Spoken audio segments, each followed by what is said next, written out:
Today is Monday, October 18th, 2004. I'm Kathy Bernstein, and as part of our celebration of 350 years of Jewish life in America, I'm visiting with Barbara Perchonok this morning.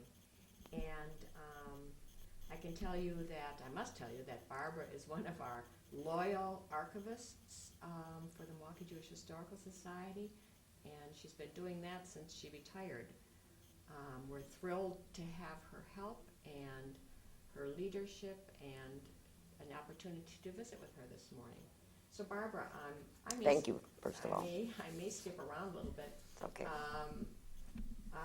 But let's start at the beginning. We just put on the map where your people came from. They came from near Kiev and Somewhere in Hungary. And what was your maiden name? Margulis, Yes. which in Hebrew means pearl. And apparently there was an area around Kiev, which was White Russia, as my grandmother called it, or Belarus, that was home to Margulis, Margulis, Margulis, Interesting. all the same, from the same derivative. Mm-hmm. Somewhere along the line, I've got a lot of relatives out there that I don't know about. Mm-hmm. Your mother's maiden name? Was Hirschbein, which in German is deer bone. I love that. See, and I love these names. We may do something with a newsletter about what's in a name. I think it would be kind of fun. My grandmother's maiden name was Dressler. When we were in Hungary in the late 1980s, I was fortunate enough to find a rabbi who was a Jewish genealogist. And I thought I'd struck gold because I had all these names and the names of the towns. But as soon as I gave him the name of the town, he said, forget it. It had changed hands from Germany to Austria to Hungary so many times that there were no records, that finding where my grandparents came from and if there were any relatives left would be almost impossible. Dressler is a very, very common German name. And Hirschbein, he had not heard of, but didn't sound uncommon to me. So, and the town exists no longer. Mm-hmm. So he said whatever records might have been there were gone. So I found nothing. All I know is that they came to the United States in 1907. That's the big Right, wave. and my Russian grandparents came in 1908. That grandfather was a Talmudic scholar, not interested in working. He raised his children and worked as a house painter to support them. My father, who was the youngest, as soon as he was established and set up a home with my mother, my grandmother and grandfather moved in and never worked after that. Did your grandmother work while your... No. She did? Your grandmother didn't, so he was able... To support People 5 children. Wow. I don't know how well, but he supported 5 children painting houses, and after that he did nothing but study. Uh-huh. We have books of his in the Spertus Museum in Chicago. His claim was, and I have nothing to support it, that his father was an astronomer. So very learned people, and no Yiddish. They spoke Russian, they spoke English, they spoke Hebrew. Mm-hmm. There was no Yiddish spoken in my home at all, because my parents both were born here. So we... Your parents were both. And they came here for a better life and to escape the pogroms or that? I don't know. I really don't know why. Both sets of grandparents were comfortable Do you know how and they learned, came to Milwaukee? educated. The story I get from my Russian grandparents is that they landed in New York with family, and every one of my grandfather's brothers went in a different direction. He never saw any of them again. Oh my, how awful. It didn't seem to bother him at all. Oh, well, maybe he didn't like them. I don't know. My other grandparents came from Hungary. A lot of their relatives stayed in New York. And he came to the Midwest because he was a cattle dealer. And that was very big here in Wisconsin. Yeah. So it made a very comfortable living. What was the name of them? Was No. it just an independent? Independent Cattle dealer. He and his sons. Uh-huh. They talked my father into doing the same thing, and my father was not a cattle dealer. Mm-hmm. My father would have rather been a scholar. Mm-hmm. What did your father do? He was a cattle dealer until he bought a small grocery store I on see. 6th and North Right. Avenue. Oh. My uncles always said that when you looked for Jack in the country to buy and sell cattle, if you found his truck off on the side of the road somewhere, he was sitting under a tree reading, which perturbed my mother. We were never really comfortable. I was poor and didn't know it. And he Where'd had you not, live? We lived When you- where were on the you west born? side, Yeah. in a duplex, a Uh-huh. rented duplex. And after the Second World War, he had an opportunity to buy a small grocery store on 6th and North Avenue. That he enjoyed. He enjoyed the interaction with people. Loved it. And then my mother's arthritis got very bad, and they were told that moving to Arizona would be the cure. So they sold the store, picked up everything, and the four of us and the dog went out to Arizona. Oh, I didn't know that you lived there. How old were you? Lived in Phoenix for a little over a year. I was 11. Uh-huh. And then what happened? Great adventure. Phoenix had never seen a Jew before. It was horrible. We bought a grocery store, a very good business, and as soon as people found out that we were Jewish, they went out of their way to shop elsewhere. So it didn't. No, so after a year and a half, we came back. Wow. But it was interesting. Now that I go out to Scottsdale, Yeah, it's hilarious. it's a little different. Right. But I did find my original old house still there. So when you came came back to Milwaukee, what did he do? He went back into the cattle business. Oh, so that which he never really liked. Never liked it. That's a shame. And he was a people person. Yeah. Well, so are you. Uh, How many siblings? I have one sister, Uh-huh. lives in California. Older, younger? Younger, she was the flower child generation I see. and has not changed much. Okay, I hear you. Interesting. You talk a little bit about your neighborhood. Of course, if you lived on the west side, it was Jewish. It was totally Jewish. My neighborhood was wonderful. Where did you go to school? You probably I wrote went it down. to Sherman School, I went to Stuyvesant, I Yeah. went to Washington, and I went to UWM. Right. Didn't everybody? Sure, just about, yeah. That was the thing, but Washington had fabulous, Washington High School was a fabulous school. Oh, credentials. When I started UWM, they raised my grade point average by 2 percentage points just because I came out of Washington. Uh-huh, uh-huh. Excellent, excellent school. Good, good. Well, let's, synagogue. My grandfather, my Hungarian grandfather, was very active in Rabbi Twersky's synagogue when it was on either 11th or 12th Street. In fact, he was at one time president. And that's where I grew up. At Twersky's. It was fine while I was young enough and able to sit down in the big chair on my grandfather's lap. And when they finally sent me upstairs with the women, that's when I decided it wasn't for me. Yeah. So as a teenager, we were at Bethel. And as a young married, we were also there because my husband is a relative of the Switchkos. Right. Rabbi Switchko and I did not get along, different views on social issues. And when I went to work for the Anti-Defamation League and the Milwaukee Jewish Council, we really didn't get along. And then when I became the administrator of Beth Israel, we just changed synagogues. Well, that was the way to go.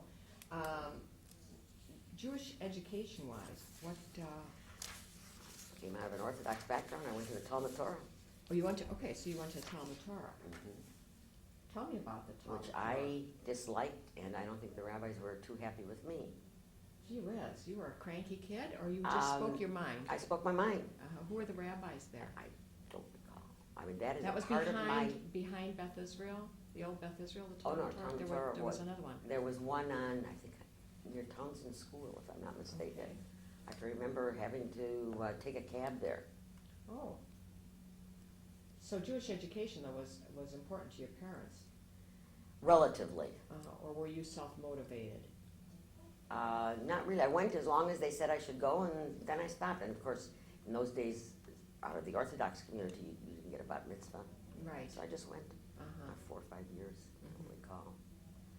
It was not a very valid education.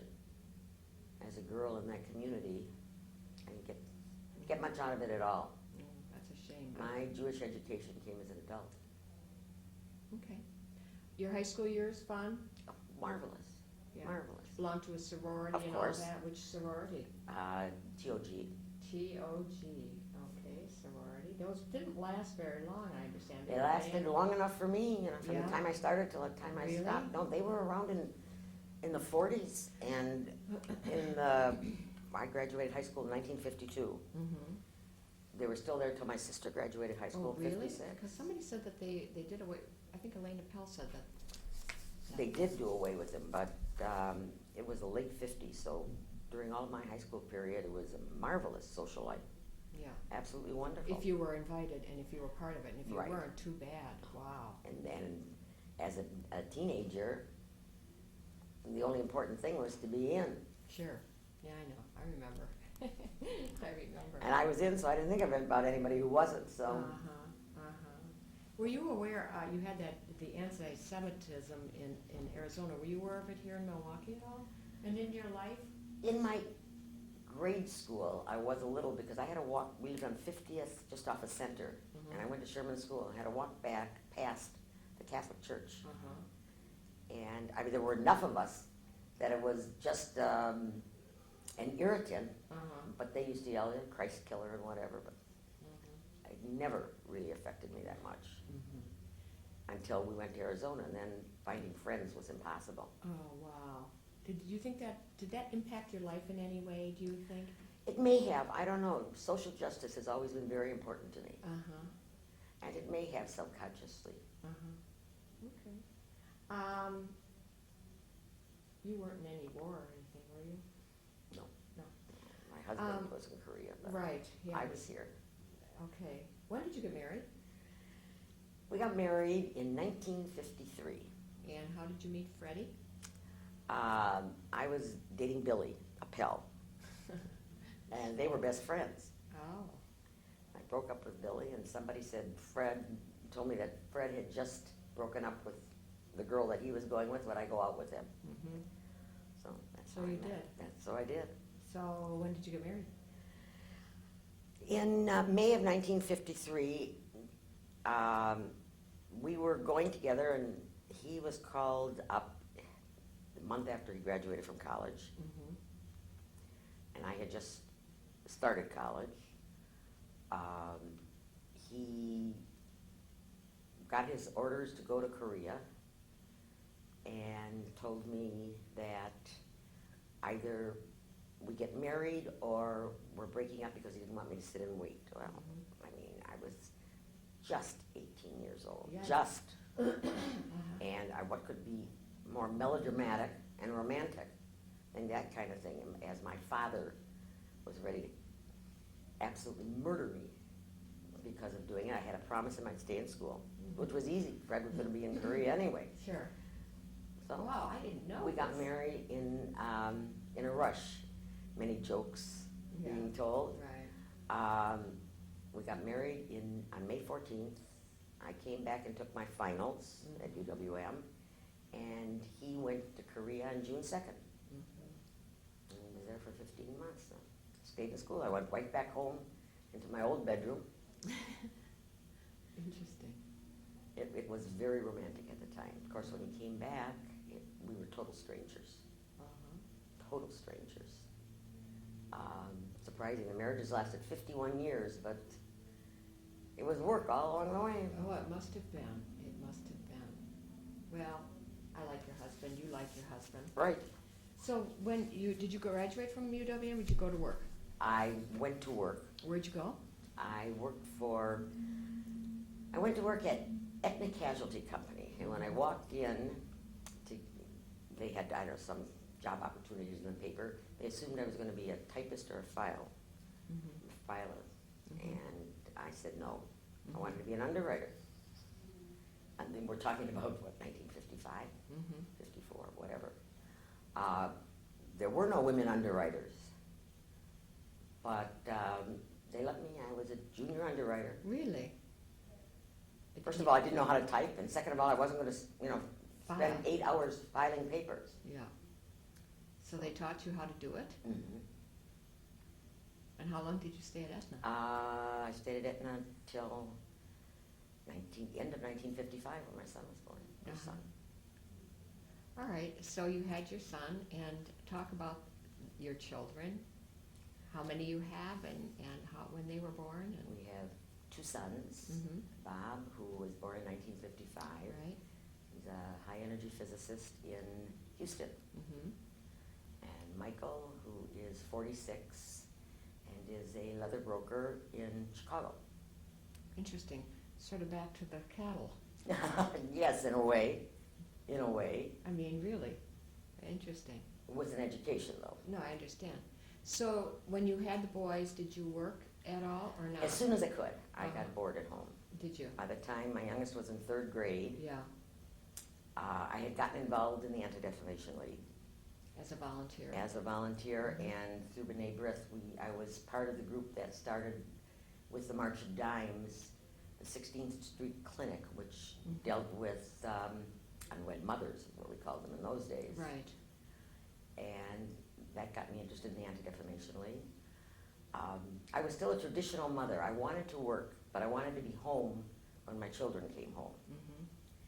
So when the job became open, I told them I had to leave by 3 o'clock. Right. And they said, no thanks. Mm-hmm. So I didn't get it. About 6 months later, they called me back. I got the job and I left at 3 o'clock. Mm-hmm. And I did that right in this building. First it was on 2nd and Michigan. Yes, it was. Talk a little bit about that, the ADL and the Milwaukee Jewish Council. I was there for the most exciting and excruciatingly difficult years. We What? were fighting anti-Semitism in Madison. And what you know, we're talking about, what years are we now? We're When did you go talking to about- work there? About, to be precise. 1965.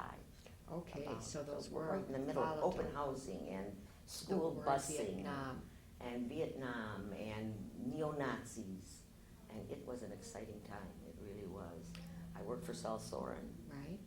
who was one of the most knowledgeable men I've ever met. Tell us a little about Saul. I hope you don't mind if you do that, because you're because- one person who knows him and he isn't here to tell his own story. And not only that, I'm one person, a few, who really understood what the man was capable of.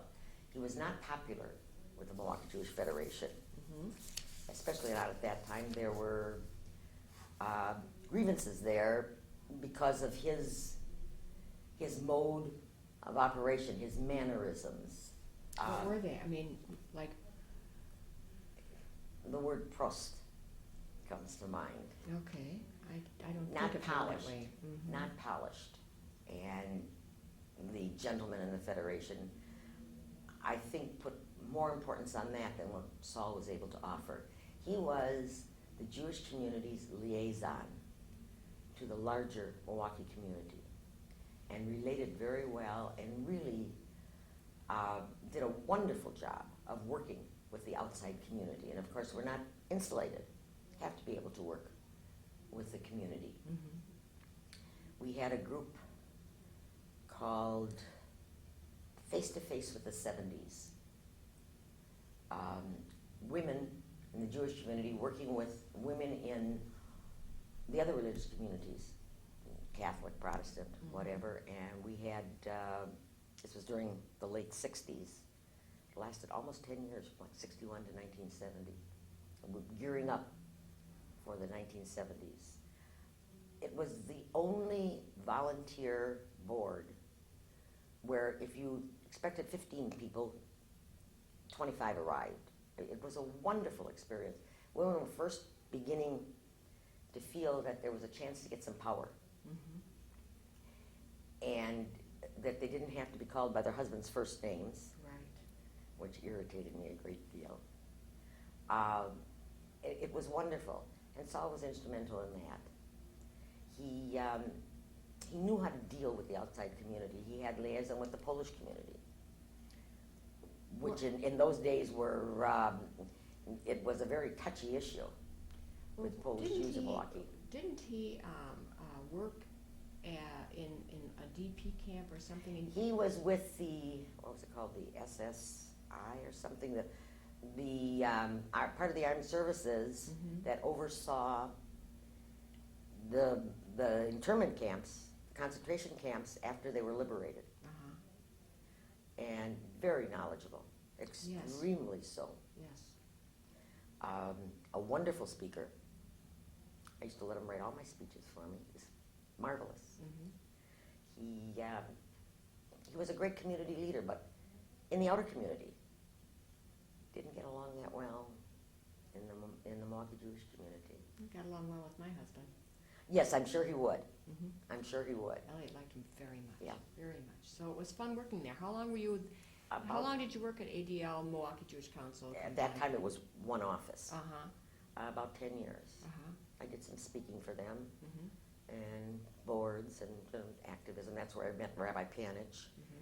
At that time, he was heading the Soviet Jewry, Free Soviet Jewry fight.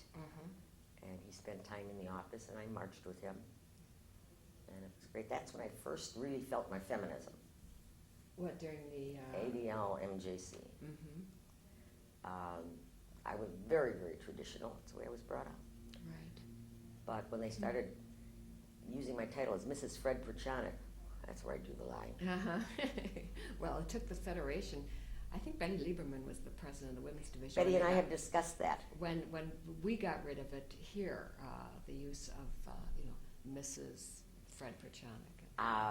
I can remember. Now we laugh about it. Well, it wasn't funny then. And when you talk it's to so funny. the younger generation, they have no conception of what we went through To get that changed. to get that. Just that. Right. Forget everything else, equal pay, whatever. Just to get the name changed. The membership list at the ADL and MJC, to get that changed to women's first names was a phenomenal feat. But nobody except our generation really understands it. Sure, but you're telling us about it, and that's important. It was very important to me. Yeah. I mean, that to me was part of social justice. So you worked there about 10 years, and how did you happen to end up at Beth Israel? How did that come about? ADL was pulling out of Milwaukee. Right. Milwaukee Jewish Council was coming under the auspices of the Federation, and they were reducing the number of staff. So I was gone. Somebody suggested to me that there was a new position being opened at Beth Israel, and I should interview. I said, I have absolutely no conception of how to run a synagogue. And a big one. At that time, there were about 350 families. It wasn't that big, maybe 400. But there was no administrator. There was nothing. So whatever was going to happen, you start from scratch. The one in I had was I'd worked with Rabbi Panich. Sure. So I interviewed. And at that time, the board was all run by men, of course. I knew there'd be a little subjugation there, but it sounded interesting. It was different than anything I'd done. And the board had control, but I'd be working mostly with Rabbi Panich. And I was offered the job and took it. And when was that, Barbara? 1975. And you worked there how long? Just about 25 years. Wow. When you count the time after I retired, I had to come back. Right. What I'm really interested to know what it's like to be, what it was like for you to be the administrator of what ended up to be the largest conservative synagogue in town. Right. Bethel had been, of course, and was then diminished. Exactly. What would you say, what kind of person can be a successful administrator, which you were? I know that you were. I have to start out with what people used to say. Okay. First she says no, then you have to discuss it with her. Who, you? Me. Yeah. A Jewish organization like that is made up of people who all know more than you do. Mm-hmm. And you have to work from there. I don't mean literally know more. They believe they know more. They know how to run things better. They know how to operate the physical building better. They know how to deal with the people better. Once I understood that, I just dealt with each one individually and found out how I could get across to them that no, they didn't always know better than I did. Mm-hmm. It grew gradually, which made it a lot easier. Right. And I started from scratch because there had been no administrator. There were no systems at all, none. Mm-hmm. We're lucky we had a membership list, and even that wasn't very good. And we just grew. I worked with Rabbi Panich, and he was an organizer, and that's the way I operated. I enjoyed the first 23 years of dealing with people. And then I just Had enough. Yeah, I'd had enough. I didn't want the stress anymore. It's a 24-hour-a-day, 7-day-a-week job. Yes, it is Because a the hard doors job. don't close. Right. I felt I had to be there for every event, and especially big life events of families. At that time, we didn't have funerals there, but we had the bar bat mitzvah and a lot of weddings and A lot of big community events Sure. were held there all the time, All the and time. can't leave it up to the maintenance staff. No, you can't. So I spent a lot of time there. Uh-huh. And if the alarm went off in the middle of the night, I was there. You were the one. I, What was the highest? What was the most wonderful part of working there? And what was the? Did you have any real awful things? I mean, like we have horror stories of things that happen here. Do you have any that you can repeat? the highest was being able to deal with people Mm-hmm. and work out their difficulties Uh-huh. in times of emotional need. The worst, I've already made a few mistakes, unlike President Bush, who couldn't find any. Right, right. I remember the first wedding I did. Mm-hmm. At that time, we were able to tape the wedding service. They didn't have video cameras, Mm-hmm. and Rabbi Panich would not allow cameras Mm-hmm. in the sanctuary. And my job, the way I had set up the program, was to give a tape to the maintenance man Mm-hmm. and have him turn it on at the beginning of the ceremony and turn it off. And I forgot, and that family never forgave me. Never forgave me. I've got a couple like that. They had pictures of the dinner and the dancing and everything, but nothing of the ceremony. Mm-hmm. There've been Few like that. a few along the way. Nothing. I mean, that was earth-shattering.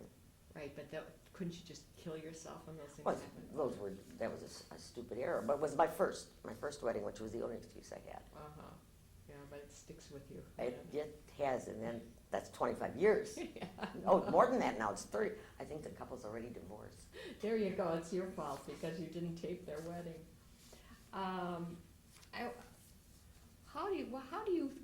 How do you see our current Jewish community? Do you think we're in good shape? We have a lot of capital campaigns coming up.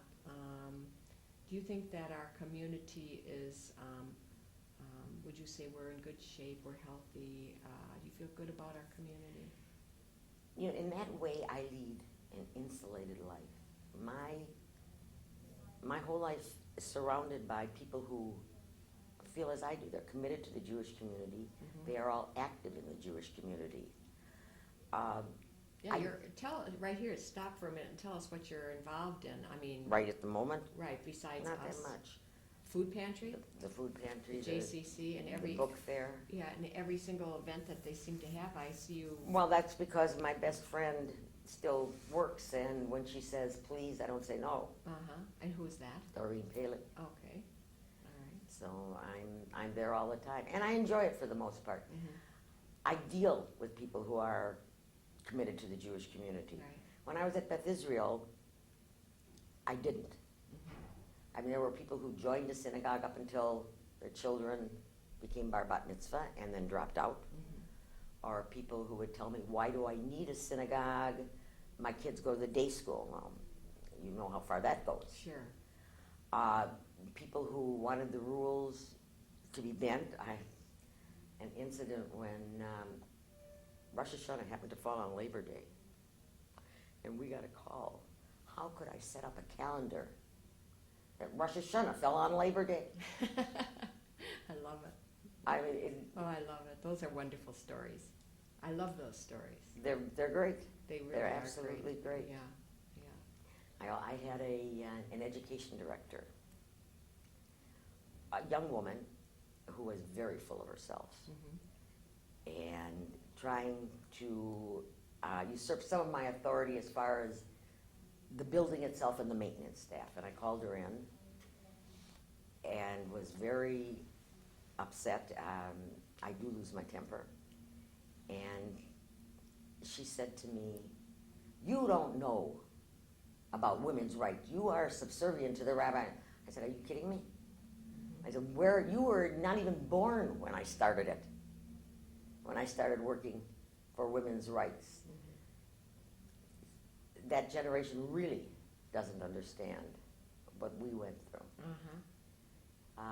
I find that very important in my past, So you the aren't- social issues. You aren't able to really have a feeling whether or not our Jewish community, we have a lot more organizations than when you and I started working. Oh, a lot. But Do you think it's good? having made phone calls for Federation, I can see that there are a lot of people out there that have absolutely no interest In the Jewish in community. the vitality of the Jewish community. Some of them figure somebody else will do it. Right? And they do. And some, right, exactly. But that's always been. Sure. And some just don't see it as important. They don't see it as being a necessary thing in their lives. I had people who used to tell me, why should I have to pay this much money for membership? I only come 3 times a year. Right. However, as I told them, the synagogue has to be open Right. 365 days a year. We don't close. We have to, keep the heat on and the lights going. Right. I don't know that it's any worse than it was, or any better than it was. As long as we have a new generation to fill in for us, Right. we should be fine. But we have to commit. I see, my oldest son is a physicist. He was a scientist all his life and an agnostic to begin with. And you couldn't prove that there was God, so he felt wasn't important to him. Well, got married and had a family. He now sits on the board of the JCC and the board of his synagogue. I don't ask him what kind of a God he believes in, Right. but he believes in the Jewish community. Yes. And he's involved in the Jewish community, and his kids are. A success story as far as I'm concerned. Yes. Mother. And we need that generation to take over. Right. Right. Milwaukee is more of an aging community. Houston has, which is where he is, has a young Jewish community, very active, extremely active, not so much the older people. Well, I don't know. I went to an event recently and I didn't know a single person there. That's wonderful. Federation, which is good. And I mean, I know like a lot of people, like you do, So That's wonderful. You're close to Israel. I know you've gone on 1 billion missions. How many Right. times have you been? 8 or 9. What do you think about the wall? Do you have any feeling about the wall? A lot of feelings about the wall. Think it's a good idea? You don't have to, I'm just doing a little. Oh, I have no problem informal- giving you an answer. I think that part of the wall, which falls within the green line, is a great idea. But I saw where it separated towns from their acreage, their olive plants, trees. Right.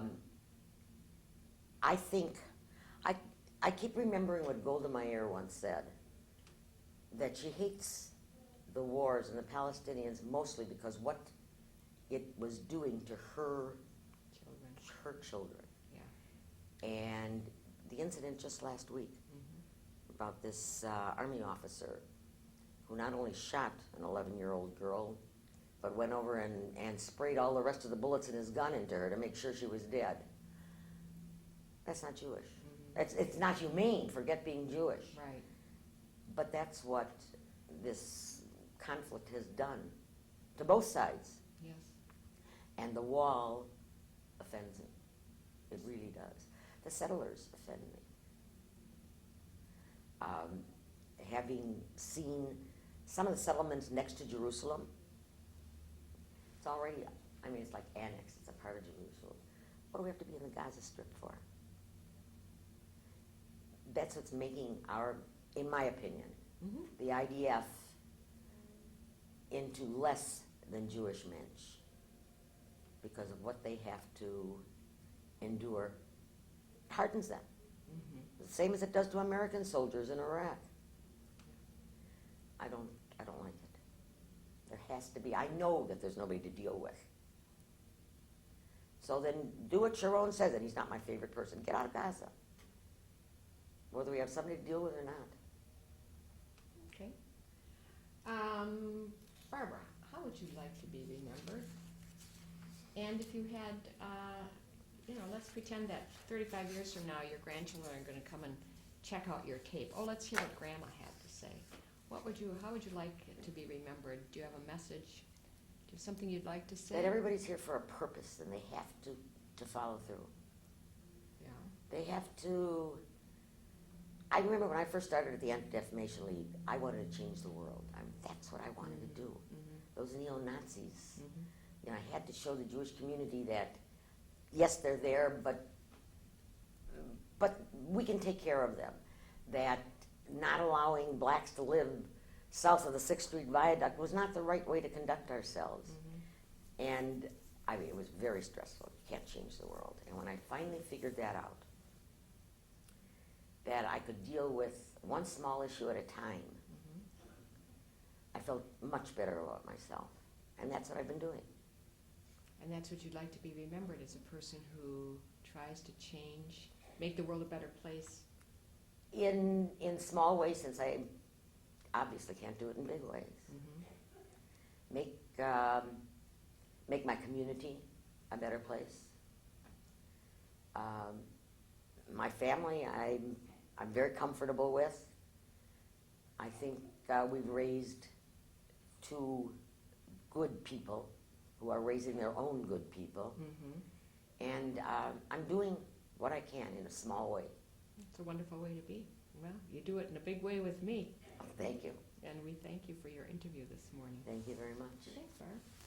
Very nice. Good.